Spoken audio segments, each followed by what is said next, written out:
Hi പ്രിയമുള്ള സുഹൃത്തുക്കളെ, ചിലർക്ക് നേരം വെളുക്കാൻ ചില പഠനങ്ങൾ കിട്ടണം.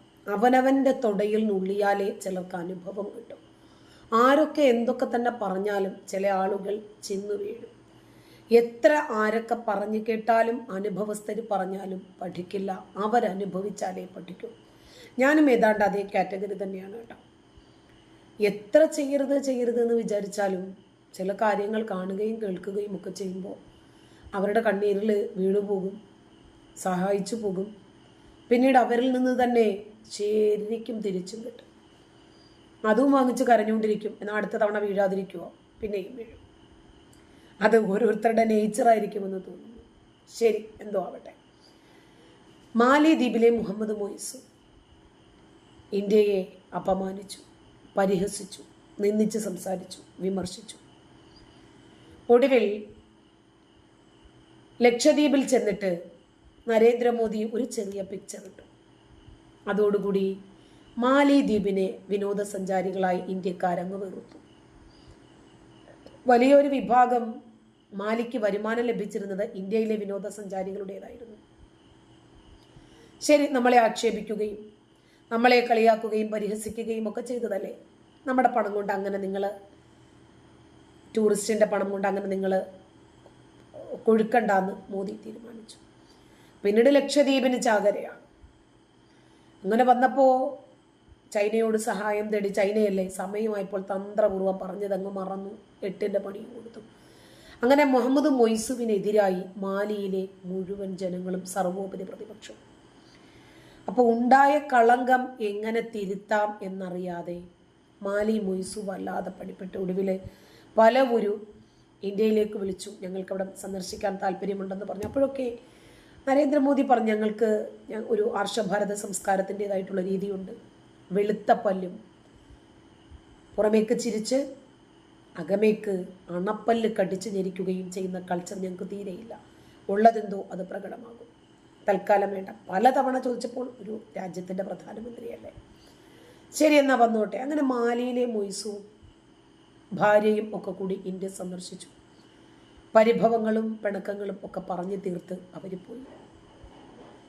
ഇതൊന്നും കണ്ടിട്ടും പഠിക്കാതെ കാനഡയിലെ ജസ്റ്റിൻ ട്രൂഡോ ഇന്ത്യയെ പറയാൻ കിട്ടുന്ന അവസരങ്ങളിലെല്ലാം പറഞ്ഞു. പറയാൻ പാടില്ലാത്തതും പറഞ്ഞു. നയതന്ത്ര ബന്ധത്തിൽ മുന്നോട്ട് പോയിരുന്ന, സുഹൃത്തുക്കളായി മുന്നോട്ട് പോയിരുന്ന ഇന്ത്യയെ പിണക്കാൻ ജസ്റ്റിൻ ട്രൂഡോയ്ക്ക് ഒറ്റ ഒരു മാനദണ്ഡമേ വേണ്ടി വന്നുള്ളൂ: ഖലിസ്ഥാൻ ഭീകരർ. ഖലിസ്ഥാൻ ഭീകരരാണ് ഇദ്ദേഹം ഇരിക്കുന്ന കസേരയുടെ 4 കാലുകളും. അപ്പോൾ അവരെ പിണക്കിയിട്ട് വല്ലാതെ തനിക്ക് മുന്നോട്ട് പോകാൻ സാധിക്കില്ല എന്ന് മനസ്സിലാക്കി. പക്ഷേ ഹർദീപ് സിംഗ് നിഗ്ജാർ എന്ന് പറയുന്ന ഖലിസ്ഥാൻ ഭീകരന്റെ കൊലപാതകവുമായി ബന്ധപ്പെട്ട് ഇന്ത്യയെ വല്ലാതെ അങ്ങ് പറഞ്ഞ് ആരോപിച്ചു. ഒരു തെളിവും കാനഡയ്ക്ക് നൽകാനും കഴിഞ്ഞില്ല. അതോടെ ഇന്ത്യ ചൊടിച്ചു. ഇന്ത്യയും കാനഡയും തമ്മിലുള്ള ബന്ധം വഷളായി. പെട്ടെന്നൊരു സുപ്രഭാതത്തിൽ ഖലിസ്ഥാനികളും കൈവിട്ട ജസ്റ്റിൻ ട്രൂഡോ ആകാശത്ത് നിന്ന് പിടിവിട്ടവനെ പോലെയായി. അധികാരം നഷ്ടപ്പെടും എന്നുറപ്പായി. സംഭവിച്ച തെറ്റെവിടെയാണ് എന്ന് മനസ്സിലാക്കി ജസ്റ്റിൻ ട്രൂഡോ തിരുത്താൻ തീരുമാനിച്ചു. ആദ്യം തന്നെ മൊയ്സുവിൻ്റെ വിഷയങ്ങളൊക്കെ വാർത്തയായിരുന്നു. അതൊന്നും കണ്ടും കേട്ടും പഠിച്ചില്ല. ഒടുവിൽ മൊയ്സുവിൻ്റെ അതേ അനുഭവത്തിലൂടെ ഹർദീപ് സിംഗ് നിജാറും ജസ്റ്റിൻ ട്രൂഡോയും കഴിഞ്ഞുപോയി. അപ്പോഴാണ് ജസ്റ്റിൻ ട്രൂഡോയ്ക്ക് ശരിക്കും മനസ്സിലായത് ഇന്ത്യയെ പിണക്കി നിൽക്കുന്നത് ബുദ്ധിയല്ല. അങ്ങനെ ഇന്ത്യൻ പ്രധാനമന്ത്രി നരേന്ദ്രമോദിക്ക് കാനഡയിലെ കുറ്റകൃത്യങ്ങളിൽ പങ്കുണ്ട് എന്ന് കനേഡിയൻ സർക്കാർ, പ്രത്യേകിച്ച് ജസ്റ്റിൻ ട്രൂഡോ പറഞ്ഞതിനെ ഇപ്പോൾ അവർ തന്നെ തിരുത്തി പറഞ്ഞു. പറഞ്ഞതൊക്കെ തള്ളി തിരുത്തി. മോദിക്കോ ഉന്നതതല ഉദ്യോഗസ്ഥർക്കോ ഹർദീപ് സിംഗ് നിജാറിന്റെ കൊല ഉൾപ്പെടെയുള്ള സംഭവങ്ങളിൽ പങ്കുണ്ട് എന്നതിന് യാതൊരു തെളിവും ഞങ്ങളുടെ കയ്യിലില്ല എന്ന് കാനഡ ഇന്ന് വ്യക്തമാക്കിയിരിക്കുന്നു. ഹർദീപ് സിംഗ് നിജാറിനെ കൊലപ്പെടുത്തിയത് ആഭ്യന്തരമന്ത്രി അമിത്ഷായുടെ നേതൃത്വത്തിലാണെന്നും പ്രധാനമന്ത്രി നരേന്ദ്രമോദി, വിദേശകാര്യമന്ത്രി എസ് ജയശങ്കർ, ദേശീയ സുരക്ഷാ ഉപദേഷ്ടാവ് അജിത് ഡോവൽ എന്നിവർക്ക് കൊലയെക്കുറിച്ച് അറിയാമെന്നുമൊക്കെയായിരുന്നു മാധ്യമ റിപ്പോർട്ടുകൾ. എന്നാൽ ഇതിനെ പൂർണ്ണമായും തള്ളിക്കൊണ്ടാണ് കാനഡയിലെ പുതിയ പ്രസ്താവന ഇന്ത്യ വരവേൽക്കുന്നത്. പൊതുസുരക്ഷ സംബന്ധിച്ചിട്ടുള്ള ഭീഷണി നിലനിൽക്കുന്ന സാഹചര്യത്തിലാണ് RCMPയും ഉദ്യോഗസ്ഥരും കാനഡയിലെ കുറ്റകൃത്യങ്ങളിൽ ഇന്ത്യൻ സർക്കാരിന്റെ ഏജന്റുമാർക്ക് പങ്കുണ്ട് എന്ന തരത്തിലുള്ള അസാധാരണ പ്രസ്താവന നടത്തിയത്. കനേഡിയൻ സർക്കാർ അത്തരത്തിൽ എവിടെയും പ്രതികരിച്ചിട്ടില്ല. തങ്ങൾക്കത് സംബന്ധിച്ച് യാതൊരു അറിവുമില്ല. മറിച്ചുള്ള ഏത് പ്രചരണവും അടിസ്ഥാനരഹിതമാണ്, കാനഡ വ്യക്തമാക്കി. കനേഡിയൻ പത്രവാർത്തയെ നിഷേധിച്ച ഇന്ത്യ രംഗത്തെത്തിയതിന് പിന്നാലെയാണ് കനേഡിയൻ പ്രതികരണം.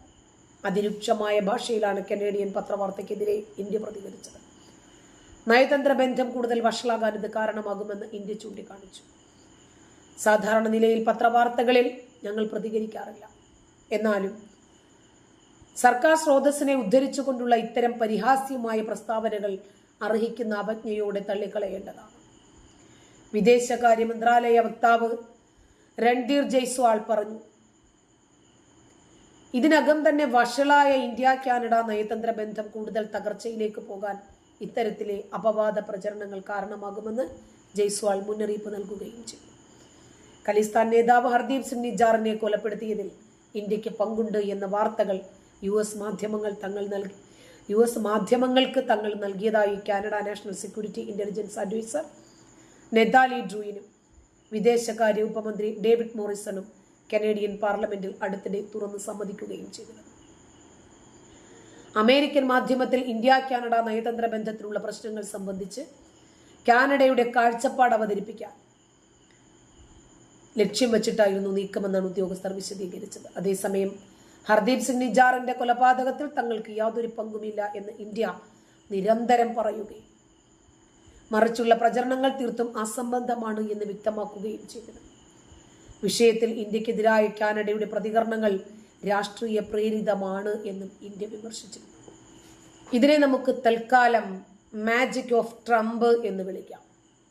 കാരണം ട്രംപ് വന്നതോടുകൂടി നമുക്കറിയാം ഇത് അടിമുടി മാറിയേ തീരൂ. എന്നാൽ ഒരു ഭാഗത്ത് പാകിസ്ഥാൻ വിഭജിക്കണോ അറിയുന്നതിന് വേണ്ടി മുംബൈയിലോ ചെന്നൈയിലോ കൊൽക്കത്തയിലോ ഒരു ഹിതപരിശോധന നടന്നാൽ എന്തായിരിക്കും അതിൻ്റെ മാർക്കറ്റ് വാല്യൂ? അമേരിക്കയിൽ നിന്ന് വിട്ടുപോയി ഒരു വിഭാഗത്തിന് സ്വന്തം രാജ്യം വേണമെന്ന് ആവശ്യപ്പെട്ട് ലണ്ടനിലോ പാരീസിലോ അവർ ഒരു വിപ്ലവം സൃഷ്ടിക്കുന്നു.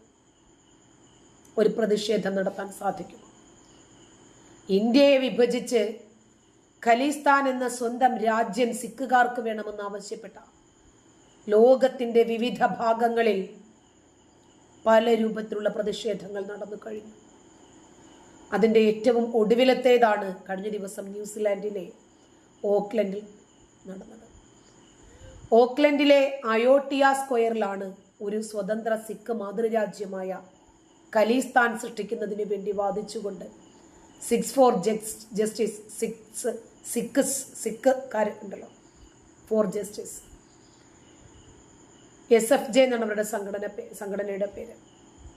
ഈ സംഘടനയുടെ ബാനറിൽ ഒരു പ്രതിഷേധം നടക്കുകയാണ്. ഇത് അനുവദിക്കാനുള്ള ന്യൂസിലാൻഡ് അധികൃതരുടെ തീരുമാനം രാജ്യത്തെ ഇന്ത്യൻ സമൂഹത്തിൽ നിന്ന് വളരെയധികം എതിർപ്പിന് കാരണമായിട്ടുണ്ട്. എന്നാൽ വിശാലമായ അഭിപ്രായ സ്വാതന്ത്ര്യം എന്ന ആശയത്തിന്റെ അടിസ്ഥാനത്തിൽ അവരുടെ പ്രതികരണത്തിന് അനുമതി നിഷേധിക്കാതിരിക്കാനാണ് ഞങ്ങൾ ചെയ്യുന്നത് എന്നും ഇന്ത്യയുടെ ആഭ്യന്തര കാര്യങ്ങളിൽ ഇടപെടാൻ യാതൊരു ഉദ്ദേശവുമില്ല എന്ന് ന്യൂസിലാൻഡ് വ്യക്തമാക്കി.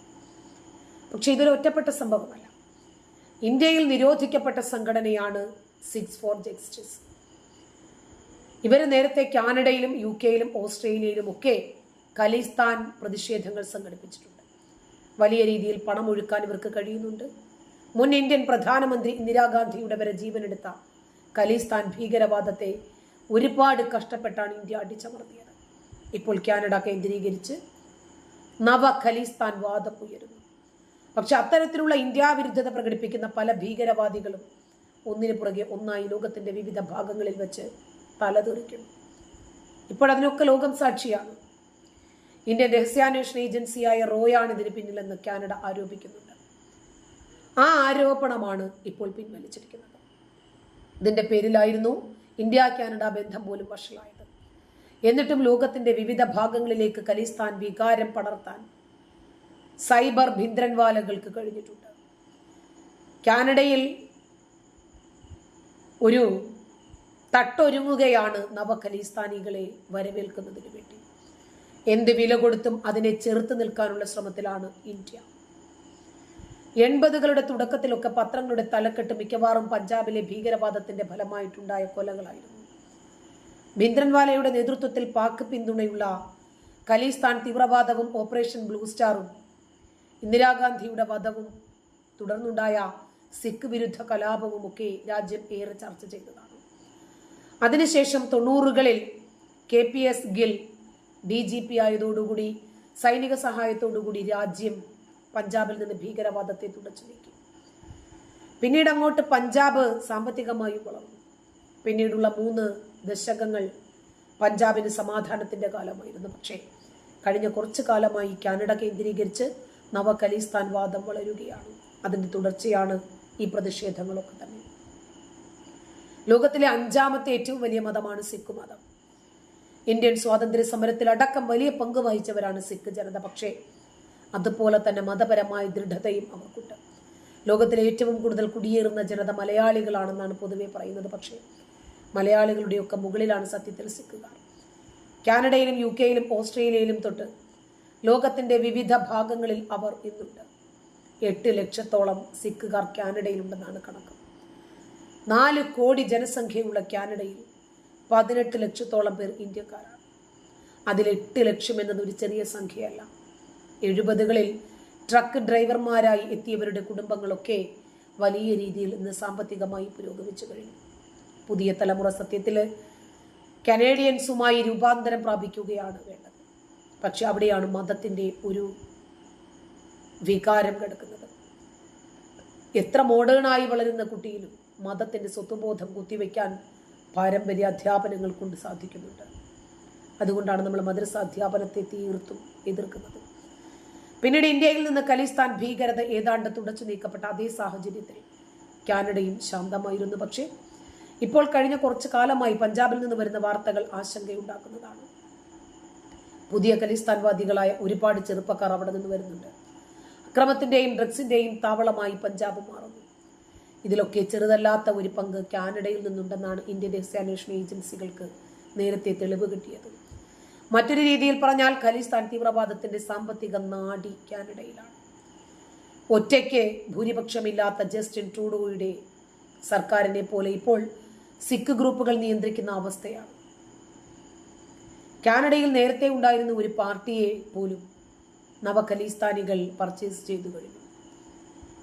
NDP എന്ന ന്യൂ ഡെവലപ്മെന്റ് പാർട്ടിയുടെ തലപ്പത്ത് സിഖ് പ്രതിനിധികൾ എത്തിയതോടുകൂടി സഖ്യകക്ഷിയായ പ്രധാനമന്ത്രി ജസ്റ്റിൻ ട്രൂഡോയ്ക്കും അവർക്കെതിരെ മൃദു സമീപനം സ്വീകരിക്കേണ്ടി വന്നു. കാനഡയെ സിഖുകാർ വിഴുങ്ങുമ്പോൾ കാനഡയ്ക്ക് പിടിച്ചു നിൽക്കണമെങ്കിൽ ഇന്ത്യയുടെ സഹായം കൂടിയേ തീരൂ. ഇന്ത്യയുമായി നയതന്ത്ര ബന്ധത്തിൽ വിള്ളലുകൾ വീണാൽ ട്രംപ് യഥാർത്ഥ മുഖം ട്രൂഡോയോട് പുറത്തെടുക്കും. അതുകൊണ്ട് ആദ്യം ചെറുതിൽ നിന്ന് തുടങ്ങാമെന്ന് കരുതി ഖലിസ്ഥാനികളെ ആദ്യം മാറ്റി നിർത്താൻ തീരുമാനിച്ചു. ഇന്ത്യയെ അടുപ്പിക്കാൻ തീരുമാനിച്ചു. അതുവഴി ട്രംപിന്റെ സൗഹൃദം പിടിച്ചു പറ്റാനും ജസ്റ്റിൻ ട്രൂഡോയുടെ ഭരണം പിടിച്ചു നിർത്താനും ഖലിസ്ഥാനികളെ ഒതുക്കാനും കാനഡയെ ഈ ഭീകരന്മാരിൽ നിന്ന് രക്ഷിക്കാനുമുള്ള അവസാനത്തെ ഗെയിം സ്ട്രാറ്റജി ഇന്ന് മുതൽ സ്റ്റാർട്ടായി കഴിഞ്ഞു. നന്ദി.